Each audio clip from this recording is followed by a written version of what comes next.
Okay, I think this might be the video. Don't worry about the background. It's just an attic. But as you can see, I'm back in this space. Welcome back to my channel. This video is me chipping in. I do have a video that should be posted already about my New York Fashion Week experience. Well, you think I get a break after that, a week or two? No. Yeah, it's been a really eventful month for me. February has been filled with a lot of gems, met a lot of new people. Took so much content that I am behind. I love that for me. This video is going to be me just, this is my first behind the scenes from a shoot from a model agency, or with a model agency. I have been contacting model agencies for about 2 months now, and I have about 2 shoots planned from 2 separate agencies right now. I'm gonna make 2 separate videos, okay? This is gonna be my first one, okay? Because I kind of want to give you guys something different. 2 videos from 2 separate agencies, because in the first one for sure is poor angling. The second one I'm going to actually have a behind the scenes photographer with me. Now I'm just going to say a little bit of things to prepare for, and especially if you're new in this space and in shooting in general and you're doing this in studio, something to prepare for. I mean, even I took the time out to get myself prepared weeks before, and even hours in the day I took time to get prepared for it, but I still was not prepared for it. It's once you're in the field and once you're in that battleground of in studio and time is ticking and models are waiting, you will have a whole different experience. So I could say try to prepare, but once you have more experiences like that and just kind of happen to pull from your brain and everything you remember and all your basics, then you will see that preparation is good. But don't overly prepare. I don't want to say don't overly prepare, because you need to, but don't overly stress. If you're I don't remember all the basics, I don't remember all this. On the day of my shoot, I just went over it. What's happening? That's normal. A lot of things are going on. So time to get into the video. I'm going to talk a little bit, and I'm going to show you the behind the scenes. So wait till the end so that you can see my experience and a little bit of behind the scenes of the shoot. Now, I want to go in order, but I kind of just want to talk and vent. I want to highlight a few points. So me personally, I have budgeted out for 2 shoots already. So this one, because it was only 1 model, and a male model is a little different. You don't have to really hire a makeup artist depending on the type of thing that you want to do, the type of theme of your shoot.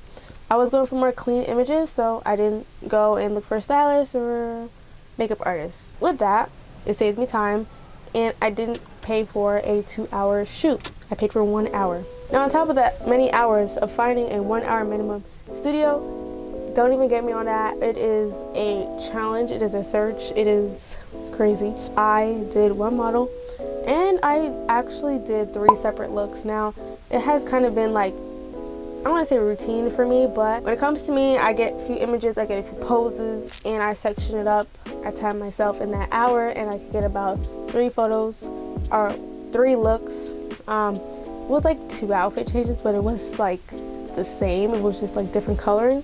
Yeah, 3 different lighting setups in that hour. I timed myself accordingly to kind of get the best out of my shoot. I really don't recommend an hour if you're doing really complex lighting setup, and I knew I didn't have enough time, so I picked 1 light setups and stuff. I was really eager to do some color gel. I could not leave that studio without putting a color gel on one of the lights. Just wanted to point that out. I don't recommend complex lighting setups in 1 hour minimums. That's basically my recommendation. I think we all know that. I mean, it makes no sense unless you're doing only 1 look or only 1 lighting setup. That's good. Me, I just try to fit everything in that hour. That's why I'm a crazy mess during that 1 hour. Okay, I'm gonna say the tips on the lighting setup. So for lighting setups, plan out how long you want to dedicate to this. If you're doing clean images, you're going to want clean images for your first test shoot with the model. So most likely you're going to be doing a clean image shoot. That you don't really need a lot of time. It's probably 1 light setup, but if you want to do extra for your portfolio, then you want to do something a little bit complex, or you want to try out a new lighting style or a new look, then you might need a little bit more time. If you don't have that set up, or you don't have any lighting setups already, and you kind of just want to play with things, make sure you send your model agency a call sheet. So everything should be in the call sheet. Try to stick to that mood board and not like a million other things. I kind of like forgot about the mood board and was like, what can I do now in this moment? Like, I have all these things. Model agencies are going to be looking for images that are similar to the mood board. So just like make sure you kind of plan out everything, and you know, your time that you have and all that good stuff. To model agencies. So if you're a beginner photographer, right, and you're just like, you just got approved to work with an agency, great. So now from this, if you don't know already, they're going to be giving you their new faces, which is models who just joined the agency and need a little bit more work on their book, or they need help a little bit with their posing. They're starting out models, so you know, expect to guide them throughout the shoot, basically. Quick, just like rant. I'm like staring into this lens. I don't know.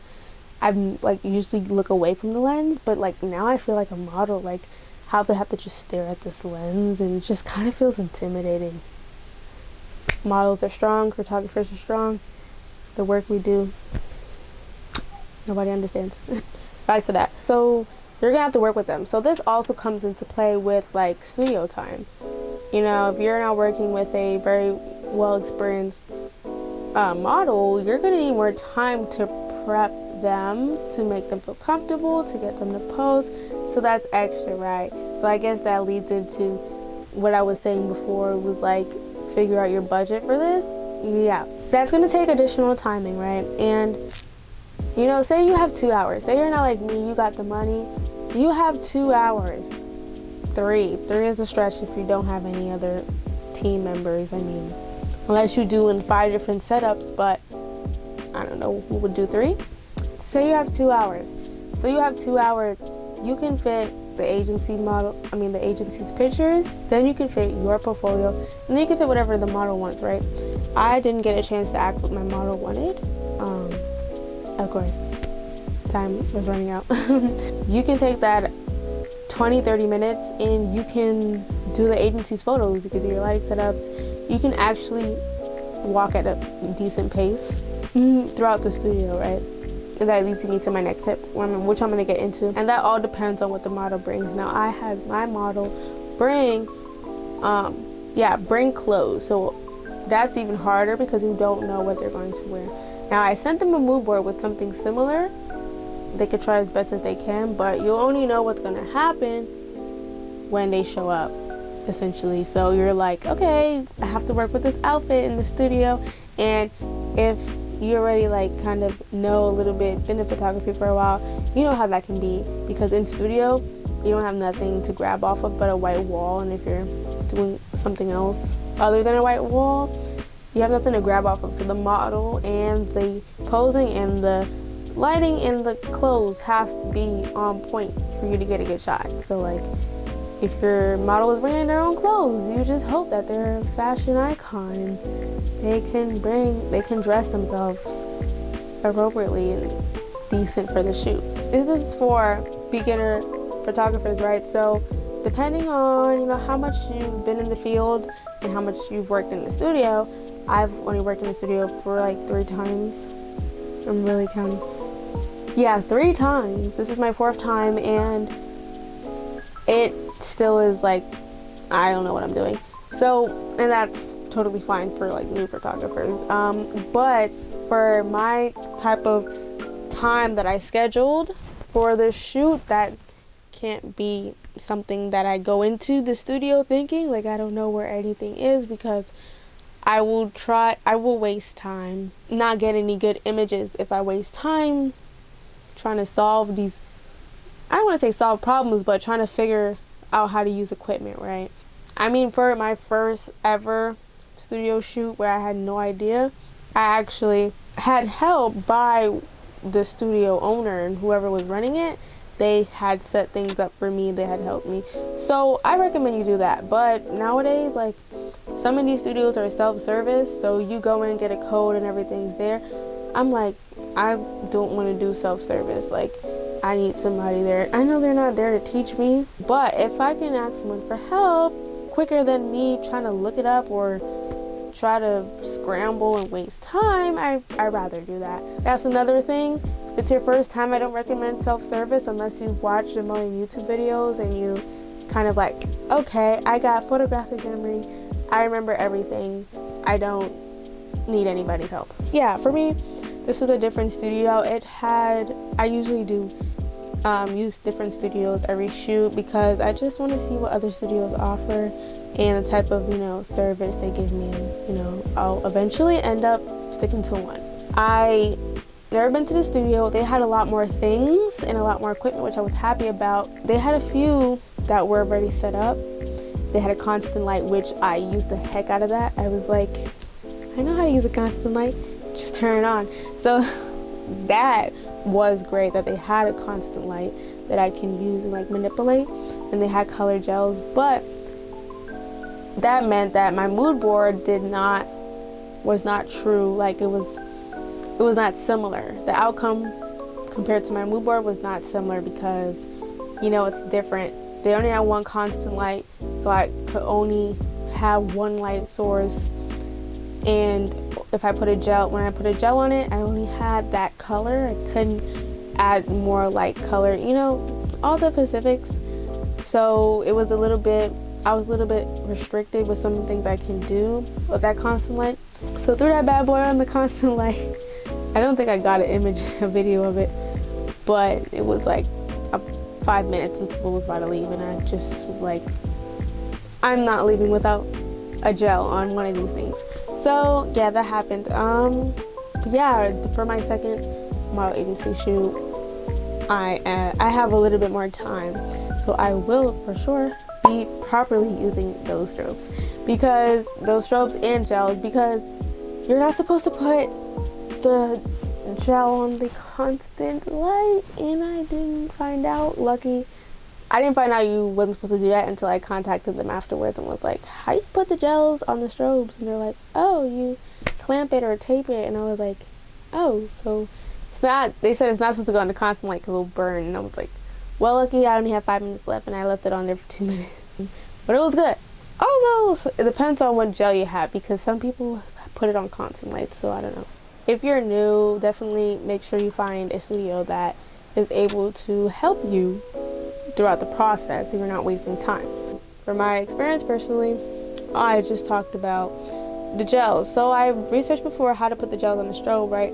They had different gels in the video, right? The YouTube video showed me circular gels that are supposed to go inside the light, inside the diffuser, and it was like circular gels. And it was like, these gels are like rectangle and big. Like, how am I supposed to put that inside of here? And I didn't try, but it just didn't make sense to me. I did my research prior. I didn't have something that looked similar at the studio, so I trashed it. But you see how that's like a quick thing? But if I had time to think, but again, if you have more time, you can say, wait, how can I use this? And then I reached out to the person, and they told me I can use it by putting a reflector, it's like circular reflectors on the strobe, and then I tape it or clamp it to that, which made more sense to me now. I'm like, wow. These lights, like for real, I'm gonna go into that. These lights, being a female photographer, I did not realize that these equipment is heavy. I mean, I know equipment is heavy. It's heavy. Like I was like, what is going on here? That is something to consider. You need a team definitely in this type of space, especially when you get to like bigger productions. You need a team, because I had to ask my male model to help me. I mean, if it was another female, I would be like, look, we have to just, I ain't been in the gym in months. I have to pull the string from somewhere, because I had to get a certain lighting setup. It was like an overhead butterfly light, and the light had to be all the way up, and it had like a big octabox. I was like, I couldn't even budget. So thankfully I had the model there to help me. I mean, I wouldn't say don't ask your models to help you lift stuff. I mean, don't. If they're kind enough to help you, I'm talking to female photographers, if they're kind enough to help you, okay. If they don't have a problem with it, fine. Because, I mean, it's their picture. You can't help me lift the light. But they don't have to. It's just, something to consider. You may have to get some muscles and like lift up this equipment. Maybe I'm just weak, I don't know. Could be me. Going on to my next point, I don't want this video to be too long. Plan, but don't overwork yourself when don't remember a few things the day of the shoot. Also, I want to say, you're working with new models, it's definitely going to be tiresome. You know, you're doing this to build a relationship with the agency, so you're working with inexperienced models somewhat. You can still get some great images if you work with them, if you tell them what you want. That's something I'm struggling with, is explaining the poses. Like, is there a certain jargon to explain how to put your leg? Like, put your leg 45-degree angle. Like, I can try, like, I literally tried to do the movement, like the pose I wanted for the model so they can mirror me, and doing it, I'm like, wait, this looks stupid. Like, what am I telling them to do? And now I look like a non-professional. So, you know, I think we should just stick to our mood board poses and not try to come up with ones on the spot. I also don't recommend taking the same shots of the same poses. That's what I try to avoid, because I walked away with 100 photos, and I'm like, you would think, oh my god, congratulations, I got so much photos, you did good, you got so much content. No, I can't. Not that I can't, but I'm not gonna use all of that, because I'm like, okay, where's the difference? Like, you have to do something different in order to get a different outcome of your shoot, because that is something that I would want to work on, and try to get all the shots you can from the mood board, because afterwards you will sit here and you will edit those photos and you will be like, I wanted this pose, and you're gonna be so disappointed. I know I'm disappointed, because I wanted so many other poses, so many other facial expressions, and you know, I didn't think of it on the spot, and I didn't think of it on the spot to make them do this facial expression, to make them do this pose. So definitely have your mood board, keep looking at it, keep referencing it, even show it to your model. I showed it to my model. I said work with the model. But overall, you guys can follow my Instagram, TikTok to see the photos. Is at Aset Visions. That is my handle. Be sure to like, comment, and subscribe.